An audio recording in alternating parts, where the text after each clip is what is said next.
Tough. You had a few things in mind for Christian. How jarring is that just to your plan to lose him so early and when you had things schemed up for a guy like that? Yeah, it's football. I mean, you got to be able to adjust, and it did kind of, threw us off for a second. Just the juggling act you have to do, because going into the game, we were planning on Romeo. I think I said this last night, didn't I? Talking about Rome was him and Sammy were gonna play the X, and then when we went to 11 personnel, he was gonna go in there at the F, and then basically the other three guys were gonna play Z in our 12 and 21. So, yeah, it definitely, it just kind of got us off a little bit, but that is football, and you have to be able to adjust, and it's not an excuse. And I thought there were some things that we did really well, and certainly some things that didn't go so well. Did Christian have I know the concussion's obviously very serious, but did he have anything else, neck or anything related to the hit? No, matter of fact, I know he was disappointed post-game when I talked to him in the locker room, but I thought overall, he seemed to be in relatively a good state of mind, if that makes any sense. Matt, as you guys try to get things straightened out on defense, has there been any thought to changing coordinators? Oh, no, absolutely not. Matt, have any defensive players come to you or any of the coaches and just say, I don't like what we're doing, I have frustration over any calls or plans or anything like that? Well, first of all, it's impossible to please everybody. All these guys and as a staff, that's why it's so important. Everybody has their own opinions, their own ideas. It's like anything else in life. And, you have to get the staff on the same page first and foremost, making sure that everybody is confident in the plan, and then you teach it to the players. And I think we'd be foolish not to listen to our players at certain times, and then ultimately we have to make the best decision for a football team in terms of how do you go about winning the game. And there were some great moments, and then there were some not so great moments. It was great that we were able to get a couple turnovers. I think from a consistency standpoint, way too many explosive gains, some poor tackling. I think we need to be more physical. I think you look at the teams that are the toughest to deal with in this league, especially from a defensive standpoint, and physicality it jumps out to you. And there were moments where we're not always getting that. So Matt, why? Because we were talking about that same thing. Like, you've played some defenses where they're fast and they hit really hard, and I'm wondering, I love your indecisive equals ineffective line, right? I've stolen that a bunch of times. Is your defense indecisive? And is that an indicator of why they don't play fast and physical? And if that's the case, is that traced back to not understanding the scheme or not liking it or whatever it might be? I would say for the most part, I don't think we're indecisive. I think there are times where we could potentially be more aggressive, and there was a couple plays that are kind of coming to mind yesterday where I felt like maybe there was a little bit of hesitation in terms of how we attack somebody with the ball in their hands that led to points, and you got to take the air out of it, especially when you're going against some pretty athletic guys that can run pretty well and can make you miss. It's just you don't want to give them all that space. We had this talk after week 1 with Jefferson, but for dummies like myself, why isn't it as simple as? I'm glad you said that. Yeah, why isn't it as simple as sticking the corner you're paying $21 million a year on Diggs? Well, that's a great question, Matt.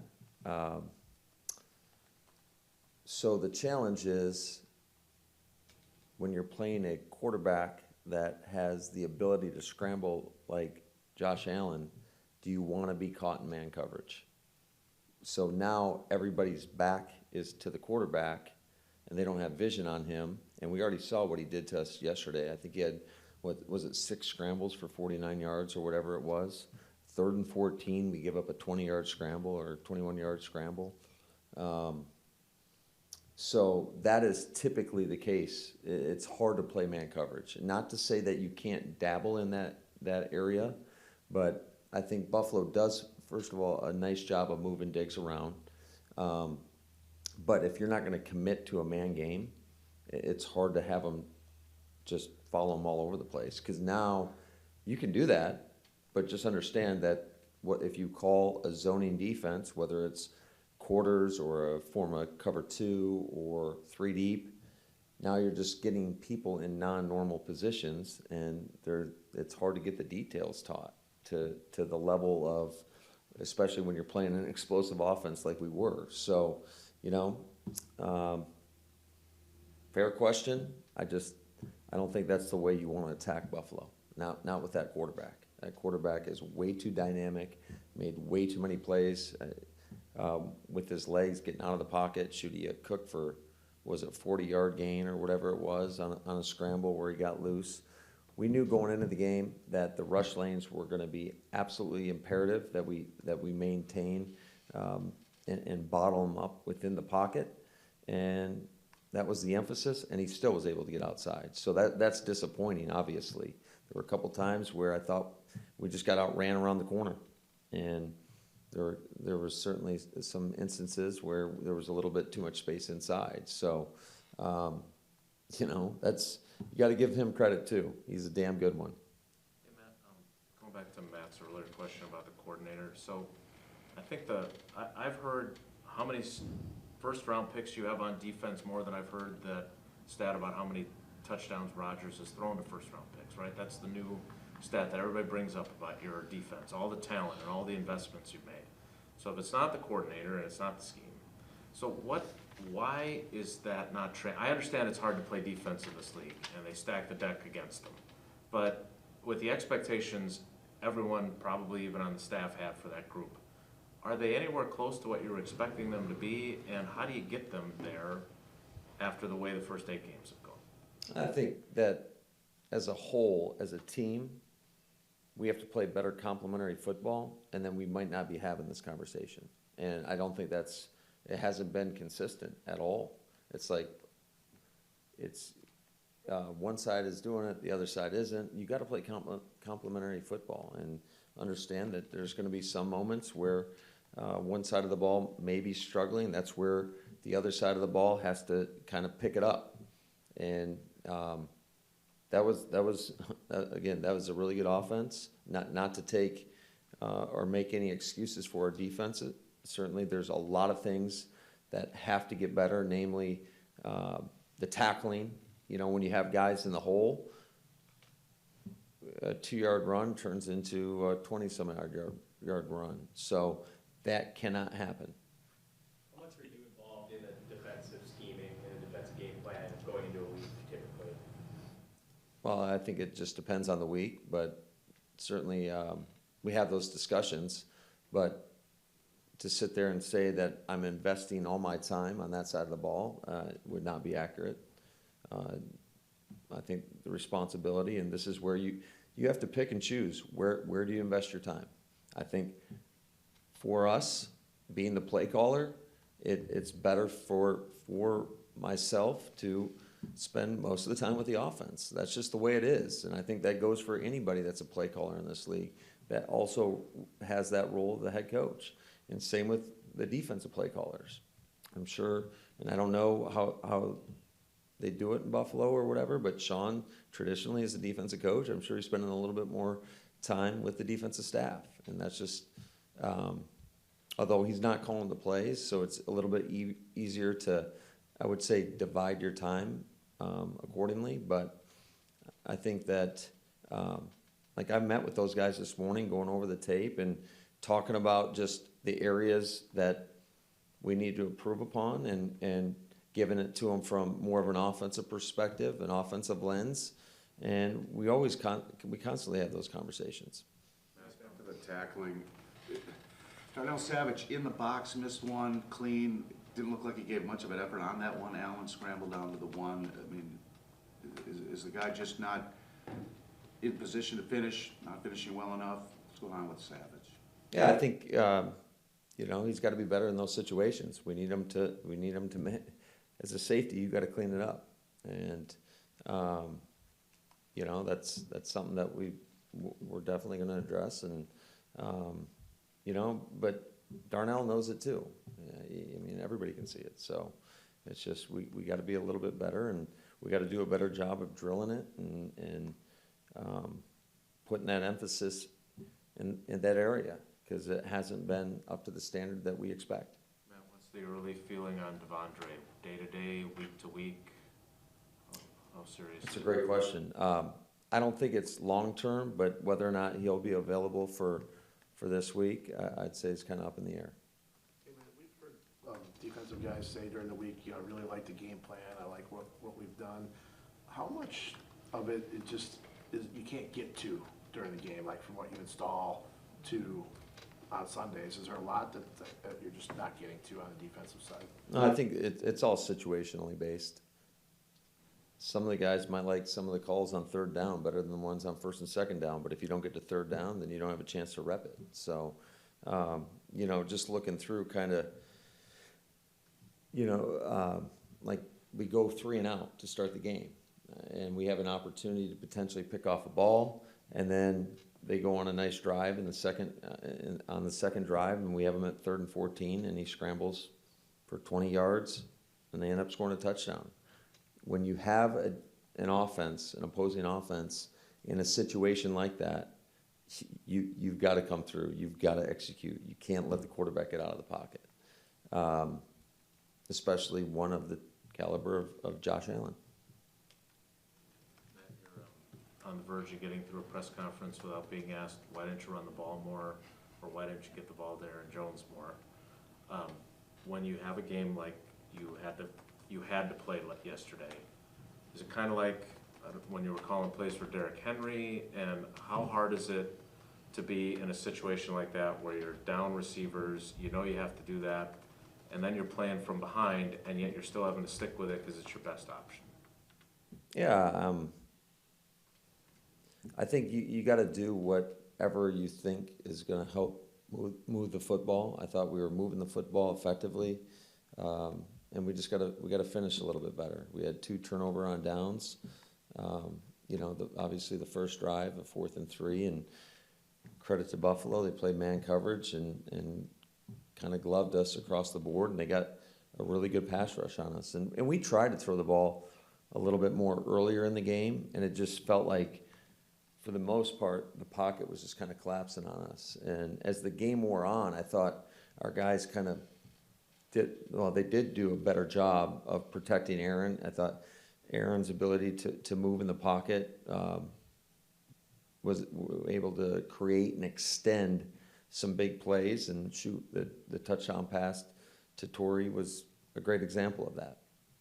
So, but I think, you know, you'd like to be somewhat balanced and have the run and pass feed off each other. And I think, you know, until we went into 2-minute mode, I would say the majority of the game was we were running the football, and thought we were pretty effective at doing it. And I really liked how our offensive line was coming off the ball, because that was the #1 rush defense in the league. I thought our receivers were blocking really hard. I was really proud of the effort of Aaron Jones and A.J. Dillon. A.J., you could feel him. He was running behind his pads. There were a couple runs that were blocked for like 0, and we're getting 3-4 yards. So it's not an easy task, and especially against a physical bunch like Buffalo had. I thought the tight ends blocked really well. Aaron did a great job of getting us in and out of runs, and you know, I just think every week could be a little bit different, but it's about scoring points. And right now, we're not scoring points to the level that we need to win games. Anticipate having any conversations with Brian over the next 24 hours before the trade deadline, or are you content with the pieces that are in place on your roster moving forward through these next 9 to 12 weeks? Yeah, we've been having those conversations for weeks now, and it really comes down to opportunity. If the right opportunity presents itself, I know that Goody's all on board of trying to upgrade our roster. You're always trying to do that, but we're not gonna just do a silly deal. Matt, after getting a chance to look at the film, how did you think Isaiah did jumping into that Mike spot with the Yeah, I thought Isaiah did a nice job.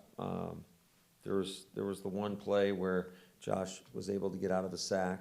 I think we were a little late getting the call in. Our guys weren't quite ready on the snap of the ball, and he was a free runner.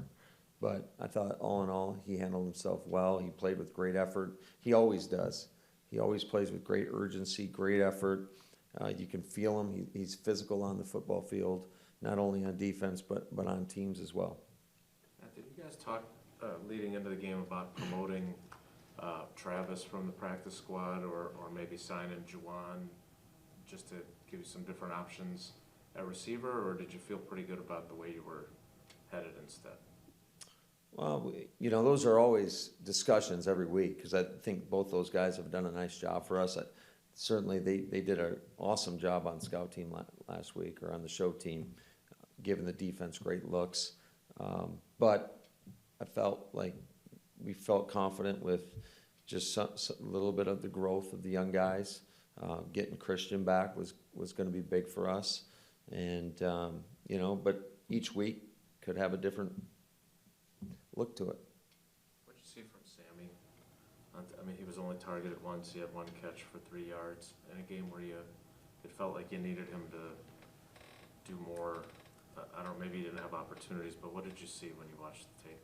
Yeah, first off, he didn't get many opportunities at all. They did a nice job of playing a lot of shell defense, and that's why we felt like it was probably best to continue with running the football. He had that one great catch on the first third down of the game, and just didn't really get many opportunities after that. So I thought his effort was there. I thought he was physical. He blocked well, and hopefully we can try to get him more involved moving forward. I'm sorry to keep asking questions. I wasn't there last night. What happened with Elton in practice at the end of the week? Yeah, so it happened on Thursday. Just one of those deals where he got stepped on, and we thought he was going to be all right. I think he thought he was going to be all right, and Sunday morning didn't feel great.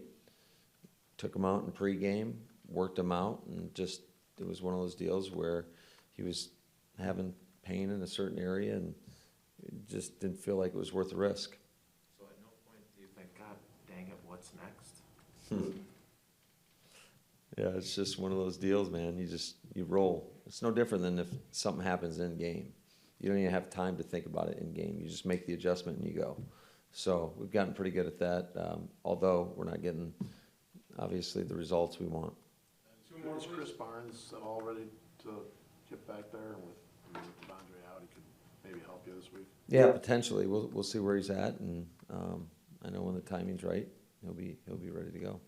Going back to the previous question, you had said that you and Goody have been talking a long time about the trade deadline, things to do. Are you open to being sellers if the right situation comes? Are you, as a head coach, I know there's a lot of season left, you're not out of it in any stretch, but if a good deal comes around, are you okay with that? I hope not. But, you never know.